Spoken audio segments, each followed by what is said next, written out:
नमस्कार, मैं गौतम कुमार, आप सभी का स्वागत है। अब आपके सामने पेश है देश भर की प्रमुख खबरें, तो बने रहिए हमारे साथ खबरों की इस यात्रा में। आज से बजट सत्र की शुरुआत होने वाली है। 1 फरवरी को वित्त मंत्री निर्मला सीतारमण बजट पेश करेंगी। बजट सत्र की शुरुआत राष्ट्रपति द्रौपदी मुर्मू के अभिभाषण से होगी। इसके बाद वित्त मंत्री निर्मला सीतारमण दोनों सदनों में आर्थिक सर्वेक्षण 2025 पेश करेंगे। देश के अर्थव्यवस्था की दशा और दिशा बताने वाला यह महत्वपूर्ण प्रपत्र होता है। इंडिगो एयरलाइंस ने गुरुवार को कहा कि प्रयागराज के लिए उड़ानों का किराया स्थिर हो गया है और उसने महाकुंभ के लिए इस मार्ग पर उड़ान की संख्या बढ़ाकर 900 कर दी है। यात्रियों की बढ़ती मांग को चलते प्रयागराज की उड़ानों पर किराए में बढ़ोतरी को लेकर लगातार शिकायत की जा रही थी। इंडिगो ने कहा कि एयरलाइंस के किराए को स्थिर रखा सुनिश्चित किया गया है। उत्तर भारत के कई राज्यों में घने कोहरे की भविष्यवाणी की गई है। भारत मौसम विज्ञान विभाग के अनुसार तमिलनाडु, पुडुचेरी और कराइल केरल और माहे में 30 जनवरी से 1 फरवरी के बीच गरज और बिजली के साथ हल्की से मध्यम बारिश होगी। आज पश्चिमी यूपी में कई जिलों में इसका अच्छा प्रभाव देखने को मिलेगा। हिमाचल, जम्मू में बर्फबारी हो सकती है। तमिलनाडु के चेन्नई में सोशल मीडिया पर वायरल एक वीडियो क्लिप में एसयूवी में सवार कुछ लोग एक अन्य कार में सवार कुछ महिला का पीछा करते एवं धमकाते नजर आ रहे हैं। लोगों ने महिला का उसके घर तक पीछा किया। एसयूवी पर सत्तारूढ़ी दुर्मुख का झंडा लगा हुआ था और इसमें सवार लोगों की तलाश की जा रही है। पुलिस ने इसकी जानकारी दी है। बिहार के औरंगाबाद में 2 बाइक के बीच हुई भीषण टक्कर में 3 युवकों की दर्दनाक मौत हो गई, जबकि एक युवक गंभीर रूप से घायल हो गया। हादसे के बाद परिजनों में कोहराम मच गया। घटना की सूचना मिलने पर पुलिस मौके पर पहुंची और जायजा लिया। पुलिस ने शव को कब्जे में लेकर पोस्टमार्टम के लिए भेज दिया गया है।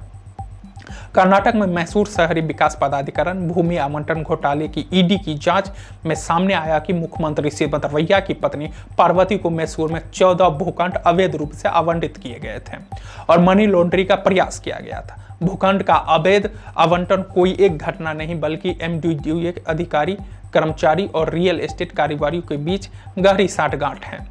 देश में लंबित मुकदमों को निपटाने के लिए सुप्रीम कोर्ट के तहत बड़ी पहल की गई है। उच्च न्यायालयों में लंबित 18 लाख से अधिक आपराधिक मामले के मद्देनजर सुप्रीम कोर्ट ने सभी हाईकोर्ट को अस्थायी न्यायाधीशों की नियुक्ति की गुरुवार को अनुमति दी है। संविधान का अनुच्छेद 224A के तहत हाईकोर्ट में सेवानिवृत्त जनों के अस्थायी न्यायाधीशों के तौर पर नियुक्ति करने का प्रावधान है।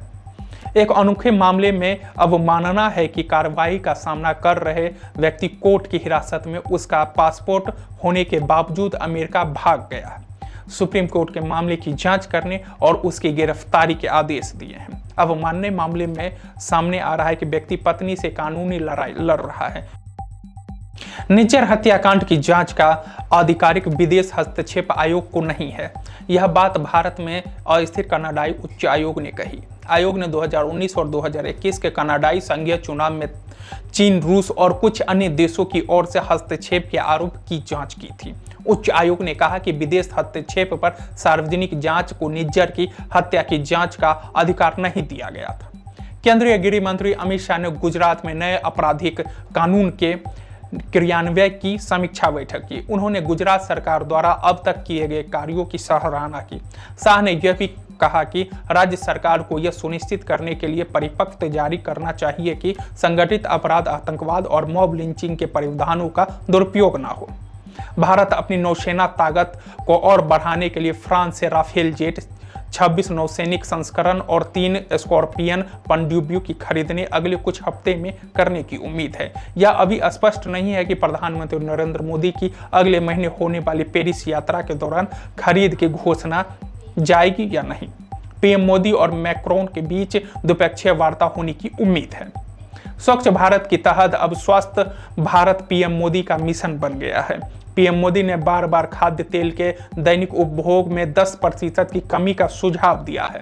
भारत में बढ़ते मोटापे को लेकर पीएम मोदी लगातार चिंता जता रहे हैं। उन्होंने खाद्य तेल का उपयोग 10% तक घटाने की सलाह दी है। यह फिट इंडिया मूवमेंट के तहत तेज प्रयासों का संकेत है। यह था आज का राष्ट्रीय समाचार। हमारे साथ जुड़े रहने के लिए धन्यवाद। अधिक जानकारी और अपडेट्स के लिए हमारे YouTube चैनल 11 न्यूज को सब्सक्राइब करें और नोटिफिकेशन को बेल आइकन को दबाना ना भूलें।